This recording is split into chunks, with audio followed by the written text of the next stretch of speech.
It was an ordinary Tuesday, or so I believed when I stepped into Glimmerstones, a jewelry boutique so lavish it could make anyone feel like an outsider.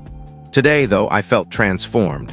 I was there to reward myself with something I'd toiled years to afford, a pair of dazzling diamond earrings. I'd scrimped, saved, and persevered for this moment. But just as I was about to finalize the purchase, the entrance bells jingled, and my sister stormed in, her expression a storm of fury. Before I could process it, her hand struck my cheek, the sound reverberating through the store. What unfolded next altered everything. Let me share the full tale. I'm Emily, and last Tuesday I stood in Glimmerstones, a jewelry haven so grand it seemed to have its own aura. I was there, heart full, gazing at a pair of diamond earrings I'd saved for over months. After years of scraping by, I finally had something to celebrate. But as I prepared to buy them, the doors chimed, and my sister, Ava, entered, her face clouded with rage. Before I could react, her hand met my cheek with a sharp slap. The noise echoed through the silent store, sharp and jarring. What happened next? It changed everything. Growing up with Ava was like navigating a relentless tempest. 3 years my senior, she was always deemed prettier and undeniably the family's focal point.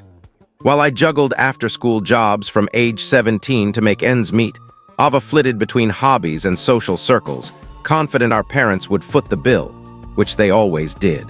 Our home wasn't extravagant, but it met our needs. My dad taught history at a local high school, and my mom ran a small boutique. They scraped together enough to grant Ava's every whim: ballet classes, cheerleading retreats, and seasonal wardrobes. Me, I hoarded my babysitting earnings for art supplies and design programs. "Emily, be practical," Mom would say when I dared mention the obvious favoritism. "Ava needs more support. You've always been so self-sufficient." Self-sufficiency wasn't a choice for me, it was survival. By 21, I was working full-time at a design studio while taking evening classes for my graphic design degree. Ava, meanwhile, lingered at home until she was 24, when our parents gifted her an apartment as a graduation present after her third attempt at community college. Last month, though, my life shifted. It was my 5th year at Crestwood Designs, where I'd clawed my way from junior designer to handling major clients. My boss, Sarah, had just given me a substantial raise for securing a huge campaign. For the first time, I had financial freedom, real freedom. So I decided to treat myself to something I'd always coveted but never allowed myself: diamond earrings. The Sunday before the jewelry store incident, we had our usual family dinner at my parents' house. I was eager to share my promotion news, but Ava hijacked the conversation. "Everyone big news," she declared, flashing a sparkling engagement ring. "Noah proposed, we're tying the knot next spring." Noah, her boyfriend of 6 months, offered a tight smile. His appeal, as far as I could tell, was his sleek car and real estate job. "That's wonderful, darling," Mom gushed, rushing to embrace her. Dad clapped Noah on the shoulder as if he'd hit the jackpot. When I finally mentioned my raise, Mom gave a distracted nod. "That's nice, dear. Ava, tell us about the proposal." That night, something inside me solidified. The earrings weren't just a luxury, they were a declaration, a bold reminder that my achievements mattered, even if only to me. Glimmerstones wasn't the priciest jewelry store in Phoenix, but it was intimidating. Crystal chandeliers cast rainbows across polished glass cases, and staff in tailored suits glided under watchful security cameras. I'd passed it countless times but never dared enter. That Tuesday morning, I took a half day from work. I wore my best charcoal dress, styled my hair neatly, applied subtle makeup, and even slipped on heels, rare for someone who lives in jeans and sneakers. I wanted to feel like I belonged. Pushing open the heavy glass door, I was greeted by soft classical music and the faint scent of expensive fragrance. A poised woman with silver-flecked hair approached with a warm smile. "Welcome to Glimmerstones. How can I assist you today?" My throat tightened. "I'm looking for diamond earrings," I said, my voice wavering. "Something understated but high quality. It's my first big purchase." Instead of the judgment I feared, her eyes lit up. "Your first diamonds? That's a milestone. Let's find the perfect pair." Her name was Clara, and she guided me to a display, explaining clarity and cuts as she showed me options. I was just starting to relax when the door chimed again. I wouldn't have turned, but the voice cut through the store's elegance like a blade. "Emily, what are you doing here?" Ava stood in the doorway, flanked by her college friends, Sophie and Lauren. She wore fitted white pants, a blush pink blouse, and heels that added inches to her height. Her freshly highlighted hair fell in perfect waves. "Lost, are you? Isn't this place a bit much for you?" Clara's brow creased slightly, but her professionalism held. Your sister is exploring our diamond collection. Would you like to join us? Ava laughed, striding forward with her friends in tow. Yeah, we're sisters, though you'd never guess it. The implied comparison stung. Ava was the epitome of beauty, blonde, blue-eyed, while I took after Dad's darker, athletic features. I didn't know you were shopping today, I said, keeping my tone even. Looking for wedding bands? Just browsing, Ava replied, peering into the case. Noah and I will probably go to Tiffany's in Scottsdale. What are you buying? Fake jewelry, Clara cleared her throat. Actually, your sister has impeccable taste. She's considering these half-carat diamond studs. Ava's eyes narrowed as she inspected the earrings. Half-carat on your salary. That's a stretch. I got a raise, I said, heat rising to my face. I can afford them. A raise at that little design shop? Cute, Ava said, her tone dripping with mockery. Sophie smirked. Lauren feigned interest in a bracelet. I noticed an older couple across the store watching with disapproval. It's a design agency, not a shop, I corrected, knowing Ava wouldn't care. And the raise is significant. Good for you, Ava said, picking up another pair of earrings. But if you had any sense, you'd save that money instead of wasting it on jewelry. That's always been your issue. Bad choices. Years of therapy had taught me not to take Ava's bait, but her words still hurt. Clara, sensing the tension, tried to pivot. These would suit your complexion beautifully, she said, holding the earrings near my ear. The round cut sparkles wonderfully. They're perfect, I said, ignoring Ava. I'll take them. Seriously? Ava stepped closer, her perfume overwhelming. You're dropping thousands on earrings right after I got engaged? Typical. The accusation threw me. What does this have to do with your engagement? You can't stand me being in the spotlight, Ava snapped, drawing a security guard's attention.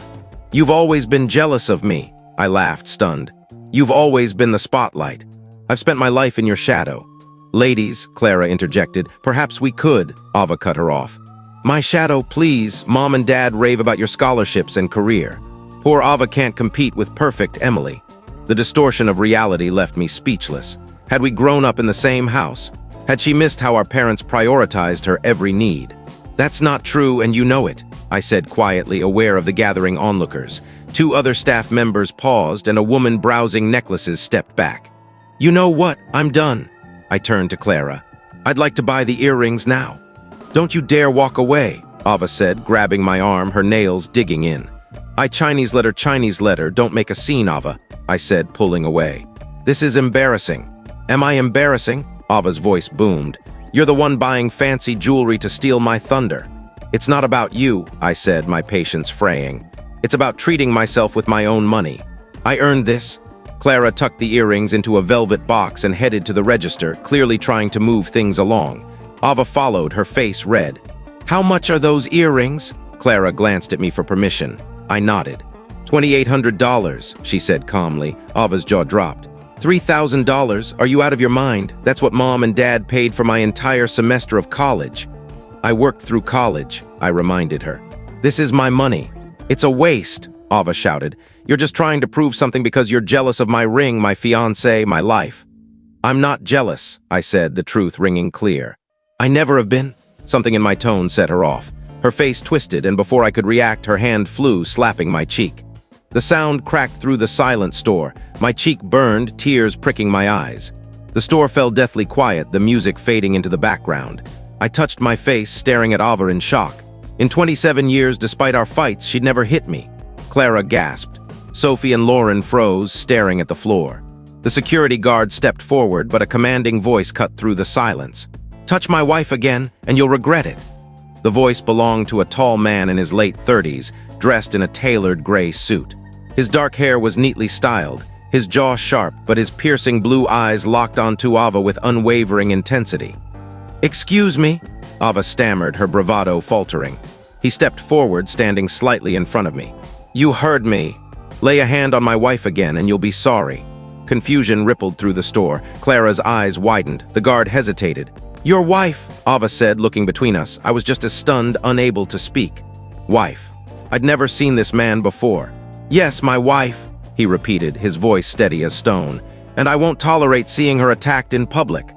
Ava's face paled as she took in his expensive watch and commanding presence. For once, she was speechless. The man turned to me, his confidence flickering as he saw my face clearly. Laura, are you okay? He asked softly. I'm not, I started, but he turned back to Ava. I don't know who you are, but this behavior is unacceptable. Leave now, or I'll have security remove you. Ava's shock turned to anger. Do you know who I am? She's my sister, not your wife. Her name's Emily. The man blinked, a flush creeping up his neck as realization hit. My apologies, he said, his poise slipping. But my point stands, your actions are intolerable. I found my voice. Who are you? James Carter, he said, offering his hand. I'm sorry for the mix-up. From behind, you look like my wife, Laura. The name clicked instantly. James Carter, founder of Nexus Solutions, a tech giant known for cybersecurity innovation. His face graced business magazines. You're James Carter, Ava said, her tone shifting to syrupy charm. What an honor, I'm a huge fan. James ignored her. Are you okay? He asked me again. That looked painful. I nodded, my cheek stinging. I'm fine, just a misunderstanding. My mistake, James said, but my concern is real. Family disputes shouldn't turn physical. It wasn't a dispute, Ava said, trying to save face. Sisters mess around. Emily knows I didn't mean it. The lie fueled my anger. That's not true, I said clearly. You slapped me because I wouldn't let you belittle me for buying something for myself. That's ridiculous, Ava said, glancing at James. She's jealous of my engagement and exaggerating. James's expression remained neutral. I saw the whole exchange.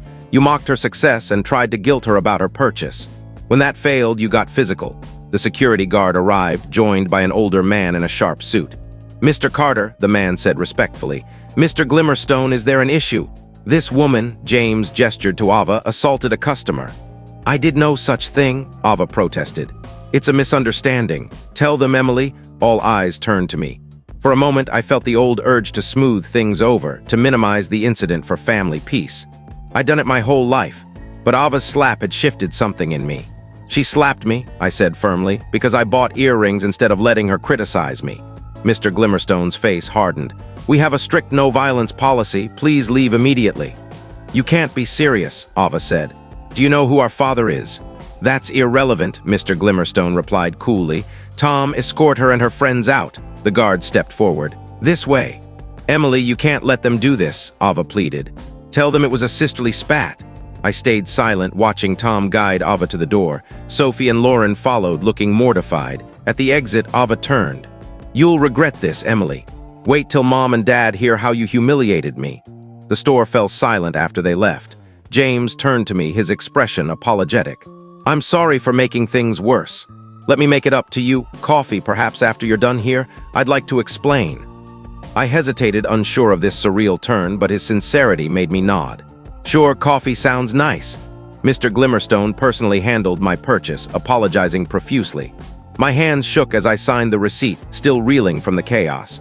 James waited by the door as Clara handed me the sleek black bag with my earrings. James suggested a cozy cafe nearby, tucked away from the bustling streets. It was charming, with private booths and soft jazz music, a place I'd usually avoid, assuming it was too pricey. I come here to think, James said as we were seated. The coffee's great and they value discretion. Over an Americano for him and a cappuccino for me, James explained. My wife Claire is in Paris for work. I was at Glimmerstone's picking out an anniversary gift. From behind, your height, hair, and dress reminded me of her. When that woman hit you, I acted on instinct.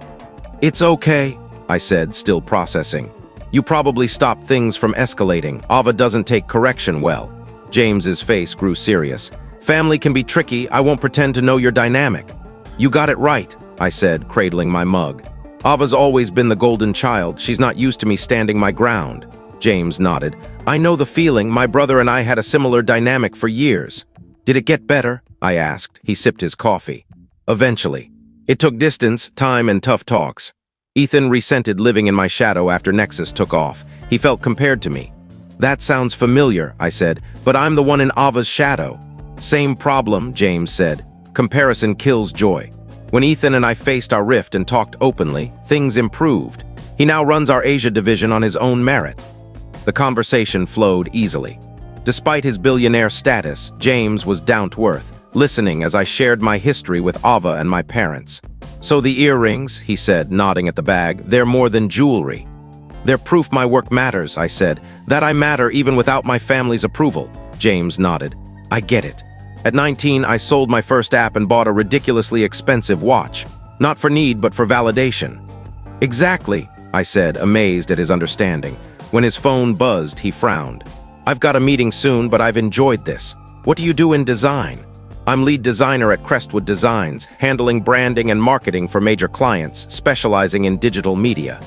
James's eyes lit up. We're looking for that expertise at Nexus. Our marketing team needs fresh ideas for our new privacy app. Really?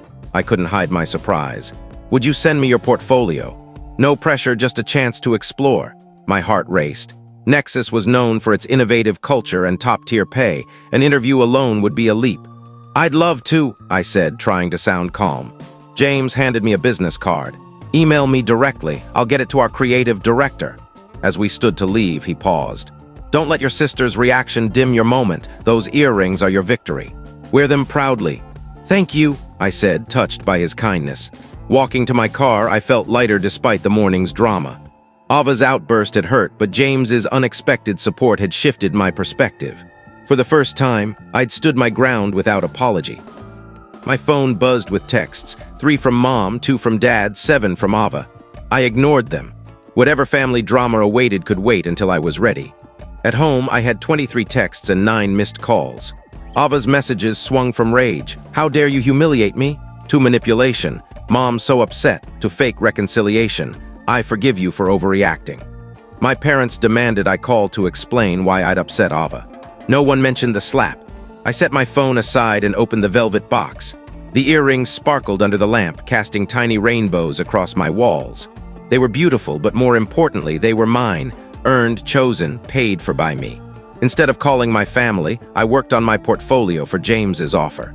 The next morning, an email from James nearly made me drop my coffee. "Emily, your portfolio is impressive. Our creative director, Rachel Lee, wants to meet you Friday at 2 p.m. Does that work? Regards, James Carter." It was real, an interview. I confirmed immediately, buzzing with excitement. That night, I braced myself and called my parents. Mom was furious. "Emily Jane Brooks, what happened? Ava's heartbroken." "Did she mention she slapped me in public?" I asked, a pause. "She said it was a misunderstanding, that you made a scene about her engagement." "No," I said firmly. "I was buying earrings with my raise money, which no one acknowledged at dinner. Ava mocked me, and when I didn't back down, she hit me hard enough to leave a mark." "Well, I'm sure she didn't mean it," Mom said. "She didn't mean it," I snapped. "A stranger had to step in because it was so bad. The owner kicked her out." "A stranger?" Mom said. "Some man butting into family business." I almost laughed. That man was James Carter, the billionaire founder of Nexus Solutions, who saw abusive behavior. Mom went quiet. "Ava's very upset," she finally said. "I bet she is," I replied. "Consequences are new for her." "That's harsh, Emily." "Is it? When has Ava ever faced consequences? When have you not taken her side?" "We don't take sides," Mom said. I laughed. "You've taken her side my whole life. I'm just finally calling it out." Mom called my attitude disappointing and urged me to apologize to Ava. I said I'd consider it, knowing I wouldn't. Friday arrived, and I dressed sharply, wearing my earrings for confidence. Nexus's headquarters was a sleek glass building with a lush plant wall in the lobby. The receptionist sent me to the 12th floor, where an assistant, Taylor, offered me water and led me to a cozy waiting area. James appeared, dressed casually in slacks and a blue shirt. "Emily, glad you're here." "Nervous? A little," I admitted. "No need. Rachel loved your portfolio, especially the Horizon Wellness campaign." We chatted until a vibrant woman with auburn hair and bold red glasses approached. "You must be Emily," she said, shaking my hand. "Rachel Lee, sorry I'm late. Creative chaos, you know." "I get it," I smiled, liking her energy. "James, joining us?" she asked. "If it's okay," he said. "I'm invested in this hire." Rachel raised an eyebrow but agreed. In the conference room, instead of standard questions, Rachel dove into design philosophy and problem-solving. She shared Nexus's marketing materials and welcomed my feedback, nodding at my ideas. James mostly listened, asking sharp questions about teamwork and adaptability. His presence was reassuring, and I spoke with unexpected confidence. "One last question," Rachel said, glancing at James. "Our developers can be intense. How do you handle strong personalities?" I thought of Ava's tantrums and my parents' expectations. "I find the shared goal behind the conflict," I said. "Disagreements come from wanting the best result but seeing different paths. I respect all views while focusing on the objective." Rachel smiled. "Great answer. We have more candidates, but you'll hear from us by Wednesday." As she packed up, James offered a tour. The office was dynamic, with quiet pods, standing desks, and a rooftop garden. "What do you think?" he asked on the roof, the city sprawling below. "It's amazing," I said. "It feels built for creativity and balance." "That's the goal," James said. "Valued people do their best work." In the lobby, he paused. "How's your family situation?" "Messy," I said. "They want me to apologize to Ava. They don't see her behavior as the issue." James nodded. "Family patterns are stubborn. It took years for my brother and me to fix ours." He hesitated. "Whatever happens with this job, Emily, keep the strength you showed at Glimmerstones. That self-assurance matters everywhere." "Thank you," I said, moved. Driving home, I reflected on the strange chain of events. A painful confrontation had opened doors I never imagined. Job or not, I'd changed how I saw myself. My phone rang as I pulled into my complex. It was Ava.